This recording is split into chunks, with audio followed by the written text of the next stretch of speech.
না মাথা ঠিক ছিল না তো, মাথা ঠিক ছিল না তো। ও মাথা কবে ঠিক থাকে? গিয়ার দেয়া সাইকেল তো খুব ভালো। তো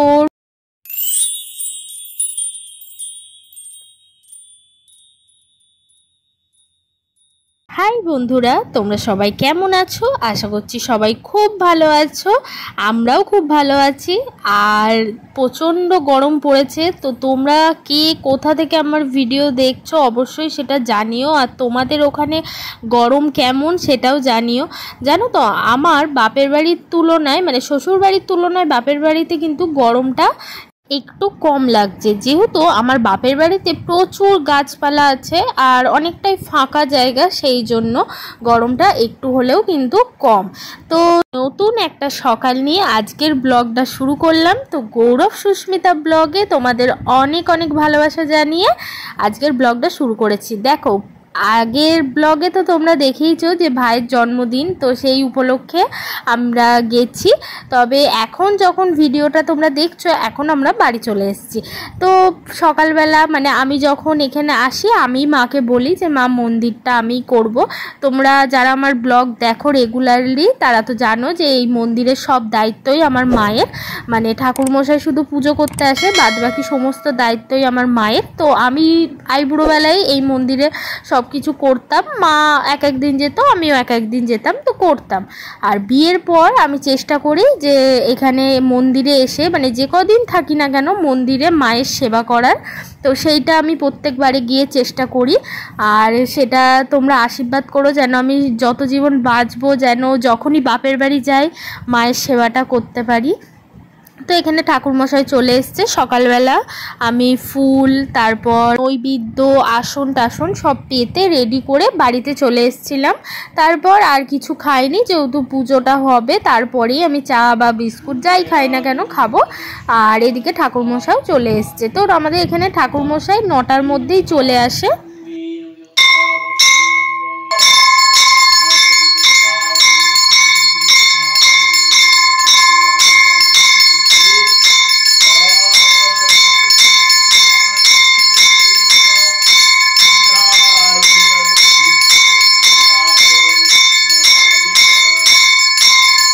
ঘন্টা বাজাচ্ছিলাম আর ঠাকুরমশাই মন্ত্র বলে পুজো করছিল, তাই ওখানে আর ভয়েস ওভার দিইনি, ভাবলাম তোমাদের সাথেও শেয়ার করি।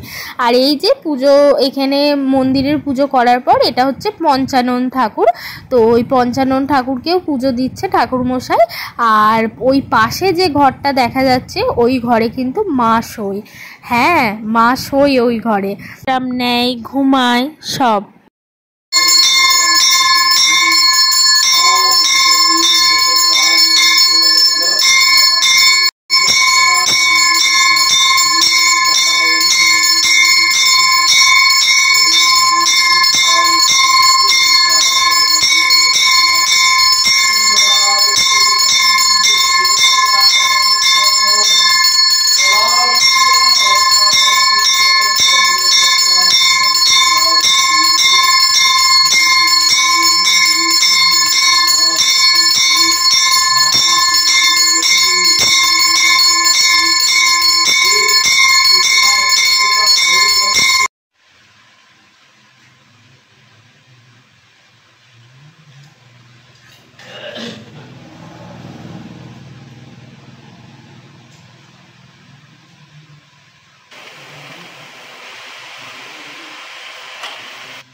ঠাকুরমশাই আবারও পুজোয় বসে গেছে। আর এখানে তোমাদের দাদা ভাই মন্দিরের বাইরে আছে বসে। আর এই যে আমার পাশের বাড়ি সেই বোনটা, তো ওর জামাইবাবুর কোলে বসে আছে আর প্রসাদ খাবে বলে বাটি নিয়ে এসছে। আর এই যে এই ঘরটা, এই ঘরেই মা থাকে, বিশ্রাম নেয়। আর এমনি সময় তো মন্দিরে থাকেই। তো এরপর পুজোও হয়ে গেছে আর আমি একে একে সবাইকে প্রসাদ দিয়ে দেবো। আমাদের বাড়িতে ওই প্রসাদ সবাই নামমাত্রই একটু মুখে দেয়, ফল কুচোনো বা বাতাসা অত ভক্ত নয়, তাই বাড়িতে অল্পই প্রসাদ নিয়ে যায় মাও আর আমিও। মাও সবাইকে এখানে প্রসাদ দিয়ে দেয় আর আমিও তাই করি, অল্প একটু নামমাত্র শুধু বাড়িতে নিয়ে যায়। জেঠিমাও দাঁড়িয়ে আছে প্রসাদ নিতে আসবে বলে, কিন্তু জেঠিমা বাটি বা প্লাস্টিক কিছু আনেনি, তার জন্য আবার জেঠিমাকে আমি একটা মন্দির থেকে প্লাস্টিক বের করে তারপর প্রসাদ দিলাম। আর ওই যে বাচ্চা ছেলেটাকে দেখছো, ওর ঠাকমার সাথে প্রত্যেক দিন ঠাকুরের প্রসাদ নিতে আসে, মানে ডেলি, ঝড় বৃষ্টি যাই হোক না কেন, ওদের বাড়িটা একটু দূরে কিন্তু আসে। আর এখানে প্রচণ্ড রোদের তাপ বেড়েছে, মানে হয়তো এখন 9টা সাড়ে 9টা বাজে, কিন্তু দেখে তোমরা বুঝতেই পারছো রোদটা কতটা উঠেছে। আর এদিকে দেখো পুজো হওয়ার সময় বাটি নিয়ে বসে আছে, তারপর এই কোণে ঢুকে গেছে। আর ওকে আমি বলছি তুই কি খাবি, তো দেখো একটা গোটা তরমুজ কেটেছিলাম মায়ের প্রসাদের জন্য, আর সবাইকেই আমি 3টে 4টে করে তরমুজ দিয়ে দিয়েছি। আর প্রসাদে ছিল কলা বাতাসা। তারপর প্রসাদ দিয়ে ওর জামাইবাবুকে বললাম তুমি ওকে একটু দিয়ে এসো, আর যেহেতু একটু দূরে মন্দির থেকে, তো সেই জন্য ও দিতে এসেছিলো। আর এটা হচ্ছে ওই বোনেদের বাড়ির আশপাশটা, দেখো শুধু সবুজ আর সবুজ, মানে আমার বাপের বাড়িটায় এরকম সবুজেই ভরা। আমি যদি কখনো সময় পাই তোমাদের আমাদের মাঠগুলোও দেখাবো, মানে আমাদের জমির ধার বড় একটা পুকুর আছে বাড়ির সামনে, তো সেগুলোও দেখাবো। আর ওর জামাইবাবু বোনকে দিয়ে এলো, তারপর আমি এদিকে মন্দিরটা একটু গুছিয়ে নিচ্ছি, মানে যখন জল আসে তখন তো মন্দির মুছতে যাই, তারপরেও আমি একটু থালাগুলো গুছিয়ে দিচ্ছি। আর এখানে এই যে ভাইয়ের জন্মদিনের সমস্ত রাতে রান্না হয়েছিল, তো সব ফ্রিজে ছিল, জলখাবারটা হয়ে যাবে যা আছে। তো এখানে রাইস আছে, চিকেন কষা আছে, মিষ্টি আছে, পায়েস আছে অনেকটা, তো সেই সবই আছে আর এইগুলোই খাওয়া হবে। আমরা সবাই খেতে বসেছি। আর ওদিকে দিদা স্নান করে এসে ব্যাগ গোছাচ্ছে, দিদাকে বলছে আজকে তোমাকে যেতেই দেব না, আর দিদা সেই জন্য আগে ভাগেই ব্যাগ গোছাচ্ছে যদি আটকায়। আর এখানে এই যে আমি ভাইয়ের জন্মদিনে যে কেকটা এনেছিলাম, তো সেই কেকটা একটু ছিল, ওই কেকটাই আমি খাচ্ছি। আমার না ভীষণ ভালো লাগে এই পেস্ট্রি কেক খেতে, মানে যে কোনো রকমের কেক খেতেই ভালো লাগে, তবে এই ক্রিম দেওয়া কেকগুলো খেতে খুব ভালোবাসি। আমার বাপু এনে দিত এই কেকগুলো, মানে ক্রিসমাসে আমরা এমনি যা কেক খাবোই, কিন্তু 1 জানুয়ারিতে বাপিকে বলতাম এরকম ক্রিম দেওয়া কেক এনে দাও। আর যখন স্কুলে পড়তাম বা কলেজে পড়তাম, বাপি এরম 6-7টা করে এনে রাখতো সপ্তাহে, তো টিফিন নিয়ে যেতাম। ওই যে পিস কাটা কেকগুলো পেস্ট্রি, তো খুব ভালো লাগে গো খেতে। আর এই কেকের যে গোলাপ ফুলটা ছিল সেটা একদম মাঝখানে ছিল, তো তাই আর কাটা হয়নি তখন, তো থেকেই গেছিলো, তো ভালোই হলো। গোলাপ ফুলটা আমি একটু কেটে দিচ্ছি, ভাইকে একটু দেবো, তোমাদের দাদা ভাইকে দেবো, আর আমিই খাবো। আর তোমাদের দাদা ভাই বলছে না তুমি গোলাপ ফুলটা নাও, আমাকে পাশ থেকে একটু দাও। তো এত ভালো লাগে না, মানে ক্রিমটা আর কেকটা ভীষণ ভালো ছিল, মানে ভীষণ ভালো ছিল কেকটা। আমি এমনি এখানে বিয়ের পর আসার পর থেকে মিয়মরের কেকই বেশি খেয়েছি, তবে মিয়মরের থেকেও এটা কিন্তু কোনো অংশে খারাপ আমার লাগেনি। অবশ্যই মিয়মর তো ভালোই, তবে এই কেকটাও বেশ ভালোই খেতে। আর সেটাই আমিও বলছি তোমাদের দাদাভাইকে যে পরে পরে করে এরম কেকও আনবে, যেটা সন্ধেবেলা টিফিন টাইমে খাওয়া হয়। তো এরপর দেখো আমি তোমাদের গোলাপ ফুলটা দেখাচ্ছি।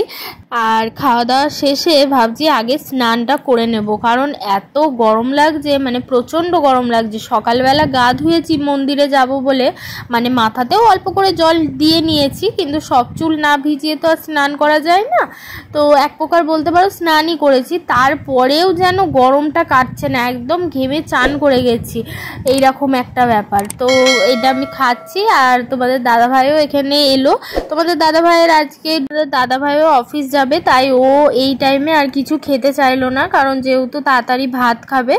আর আমাদের বাড়ি থেকেই অফিস যাবে, যেহেতু আমাদের বাড়ি থেকেও অনেকটাই কাছে, আর সেই জন্য ওকে ছুটি নিতে হয় না। আর তার জন্য আমি ওকে অনেক রাগাইও যে দেখো লোকে শ্বশুরবাড়ি গেলে 2 দিন ছুটি নিতে হয়, 3 দিন ছুটি নিতে হয়, কিন্তু তুমি কত ভালো জায়গায় বিয়ে করেছো, তোমাকে একটুও ছুটি নিতে হয় না। আর আমি একটু অল্প করে খাইয়ে দিলাম ওকে, ও একদমই খেতে চাইছিল না, ও বলছিল আমি একটু পায়েস খাবো, মিষ্টি খাবো, মুড়ি দিয়ে পায়েস খাবো, এইসব বলছিল। আর আমার মা বলছে মুড়ি দিয়ে পায়েস খাবে, ও লুচি করে দিই বা অন্য কিছু, তো সেসব আর কিছু খেলো না। আর তারপরে এই যে তোমাদের দাদাভাই বেরিয়ে পড়েছে। আমার ভাই এই সাইকেলটা নতুন কিনেছে, গিয়ার দেয়া সাইকেল, তো খুব ভালো। তো ওর খুব ইচ্ছা ভাইয়ের সাইকেলটা একবার চালাবে, আর চালিয়ে নিজে একা একাই ঘুরতে চলে গেছে। আমি তো এদিকে বাড়িতেই ছিলাম, আর এই যে বলছে খুব ভালো লেগেছে। আর আমার মা বাপি খালি বলছে যে এত রোদের মধ্যে বেরোলো, বিকেলের দিকে বেরোতে পারতো, কিন্তু না, ওই যে তোমাদের দাদা ভাইয়ের অ্যাডভেঞ্চার করতে খুব ভালো লাগে, তো সেই জন্য। আর এই সব রাস্তাতেও ভিডিও করেছে সাইকেল চালাতে চালাতে, তো বলছিল ভীষণ ভালো ভাইয়ের সাইকেলটা। আর অনেক দিন হয়তো সাইকেল চালাইও নি, মানে যেখানেই যাই তো গাড়ি নিয়েই যাই। দুটো গাড়ি আছে তোমাদের দাদা ভাইয়ের, একটা বুলেট গাড়ি আর একটা এমনি গাড়ি। তো যখনই যাই গাড়িতেই যাই, সাইকেল তো চালানোই হয় না, ওই জন্য সাইকেল চালাচ্ছে আর খুব ভালোও লাগছে ওর। আর এইগুলো হচ্ছে সব আমাদের এখানে আশেপাশে ঘরবাড়ি। আমাদের এখানটাও খুব ভালো ভালোই সব ঘরবাড়ি হয়ে গেছে, আগে তো একদমই ফাঁকা জায়গা ছিল। আর তারপরেই এদিকে দুপুরে হবে মাছের ঝোল বা ঝাল কিছু একটা হবে, যেহেতু ভাইয়ের জন্মদিনে সেদিন রাতে অনেকটা মানে রিচ খাওয়া দাওয়া হয়েছে, তারপর সেই জন্য পরের দিন মাকে বলছে একদম হালকা হালকা কিছু রান্না করতে। এখানে আমি মাছ ধুচ্ছি, আর তোমাদের দাদাভাই আমাকে খুব সুন্দর সুন্দর ছবি তুলে দিয়েছে। আর তোমাদের দাদাভাইকেও আমি একটা কথা বলছি, সেটা এরপরে তোমরা শুনবে। আর আমাদের পেজে কিন্তু সেই ছবিটা আমরা ছেড়েছি, তো তোমরা চাইলে অবশ্যই দেখে আসতে পারো ফেসবুক পেজে। আর বাপিও এদিকে রুই মাছই নিয়েছে, তো ভাবছি রুই মাছের একদম পাতলা করে ঝোলই করব। আর আমার মুখটা দেখো একদম শুকিয়ে একটুখানি হয়ে গেছে, তো সেটার কারণও তোমরা জানতে পারবে। আর তোমাদের বলে রাখি, তোমরা অনেকেই আমাদের ভিডিও দেখো কিন্তু লাইক করো না বা ফলো করো না, সাবস্ক্রাইব করো না, তো অবশ্যই আমাদের চ্যানেলটা সাবস্ক্রাইব করো। আর যদি ফেসবুক থেকে দেখে থাকো তাহলে অবশ্যই পেজটাকে ফলো করে দিও। তোমাদের অনেক ভালোবাসা আর সাপোর্ট পেলে তবেই আমরা অনেক দূর এগোতে পারবো।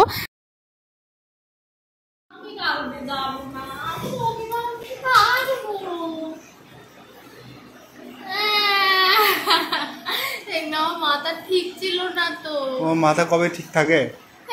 আরো এইসব গাড়ির চাবি নিয়ে টেনশন হচ্ছিল, আমি কদিন থেকে যাই না, আর তো এখন আসতে পারবো না, সেই জমাই ষষ্ঠীতে আসবো এবার। তো এখানে তোমরা দেখলে, তো এরপর বলে রাখি যে কেন আমি থাকবো বলছিলাম, তার কারণ হচ্ছে ভাইয়ের জন্মদিন পড়েছিল হচ্ছে তোমাদের মঙ্গলবার।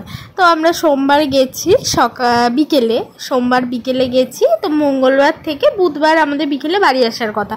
তো আমি ভেবে দেখলাম যে বুধবার যদি চলে আসি, মানে আমার একটু আসতে ইচ্ছা করছিল না, কদিন থাকতে ইচ্ছা করছিল। আর তারপর ভাবলাম যে জামাই ষষ্ঠীতে গিয়েও দুদিন থাকবো, তখন তো ওর সাথেই চলে আসতে হবে। তাও জামাই ষষ্ঠী এখনও 1 মাসের উপর, 1 মাস 10 দিন বাকি, তো 1 মাস 10 দিন পর আসবো, আবার দুদিন থেকেই চলে যাব। তো একটা দিন থাকি, মানে ওই বুধবার বাড়ি যাওয়ার কথা ছিল, ওকে আমি বলছি তুমি রবিবার নিতে আসবে, আমি রবিবার যাব। তো সেটাই হয়েছে, কটা দিন ছিলাম, 3-4 দিন মতো। আর এই যে এখানে মাছের ঝোল হয়েই গেছে, একদম হালকা পাতলাভাবেই মাছের ঝোলটা করেছে। আমি ভাবলাম যে স্নান করব, তারপর ভাবলাম না, তোমাদের দাদাভাই বেরিয়ে যাক, তারপরেই আমি একবারে স্নান করব। তো এরপর ও খেয়ে বেরিয়ে যাবে, আর তারপর আমি গিয়ে স্নান করে একবারে খাওয়া দাওয়া করে একটা লম্বা ঘুম দেব। আর এখানে মাছ আছে, তার সাথে আমাদের রাইস আর চিকেনও কিন্তু আছে, তো দুপুরবেলাও সেটা গরম করে খাওয়া যাবে। মানে যেহেতু ফ্রিজে আছে, সারা রাতি ফ্রিজে ছিল, তারপর জলখাবারে খেয়েও ফ্রিজে রেখেছি, তো অসুবিধা নেই। আর আমি জানো তো, মানে স্পেশালি আমি রাইস বা পোলাও খেতে খুব ভালোবাসি, মানে বিরিয়ানি আমি একদমই পছন্দ করি না, আর বিরিয়ানি আমি খাইও না। তো রাইস পোলাও হলে আমি 2-3 বার করে খাবো। হ্যাঁ, এটা আমার মানে একদম দারুণ দাবি মায়ের কাছে, তো ছোট থেকেই আমি। আর আমার ভাই হচ্ছে বিরিয়ানি খেতে ভালোবাসে খুব, তোমাদের দাদা ভাইও তাই বিরিয়ানি খেতে ভালোবাসে। ভাই যখন আমাদের বাড়ি গিয়েছিলো তখন আমি বিরিয়ানি ওদের দুজনকার জন্যই নিয়েছিলাম, আর তোমরা তো দেখেছো। আর আমি ভাতই খেয়েছিলাম। তো এখানে তোমাদের দাদা ভাই অফিসের জন্য বেরিয়ে পড়ছে, আর তাই ওকে আমি বলছি যে সাবধানে যাবে, গিয়ে গ্লুকোজটা খাবে। আর পৌঁছে তো ফোন করি, তো এত রোদ, মাও তাই বলছে রোদে একটু কষ্ট হবে, তবে বেশিক্ষণ টাইম লাগবে না। তো যাক, খাওয়া দাওয়া করে ঘুম থেকে উঠে তোমাদের জন্য ব্লগটা শুরু করলাম। তো এই যে খাওয়া দাওয়া করে দুপুরে একটা লম্বা ঘুম দিয়ে দেখো আমার চোখ মুখগুলো এখন অনেকটা ফ্রেশ লাগছে। আর তারপর একটু চুলটা আঁচড়ালাম আর একটা নরম পাতলা একদম শাড়ি পরলাম। তো তারপর চলে গেলাম মন্দিরে পুজো দেব, মানে সন্ধে দেব। ঠাকুরমশাই এসে শেতল দিয়ে গেছে আর সন্ধেটা আমি দেবো। আর এদিকে দেখেছো বোনকে, ও ঠাকুর প্রণাম করছে আমার সাথে মোমবাতি জ্বালাবে, এই সব করছে। তো ব্যাস ভিডিওটা এই পর্যন্তই। তোমাদের কেমন লাগলো সেটা অবশ্যই কমেন্ট করে জানিও। আর প্লিজ সবাই লাইক কমেন্ট আর শেয়ারটা করো, প্রচুর পরিমাণে শেয়ার করো। শেষে একটা কথাই বলবো, দেখো মায়ের দর্শনও তোমাদের করে দিলাম আর আমার সন্ধে দেওয়া কমপ্লিট। মা সবার মঙ্গল করুক, আমাদের এই মা খুব জাগ্রত। তোমরা একবার ভিডিও দেখে যা মনের ইচ্ছা মাকে একবার বলে দেখো, আশা করছি তোমাদের ইচ্ছা মা পূরণ করবে। আর এই বিয়ের ফটো ফ্রেমটা না আমাদের যে অ্যালবাম করেছে, তো ওই কাকা দিয়েছে, মানে ওই কাকু দিয়েছে, তো তোমাদের একবার দেখিয়ে দিলাম। আর তারপর আমি ঠান্ডা স্প্রাইট দিয়ে আজকের ভিডিওটা শেষ করলাম। তোমরা সবাই ভালো থেকো, সুস্থ থেকো।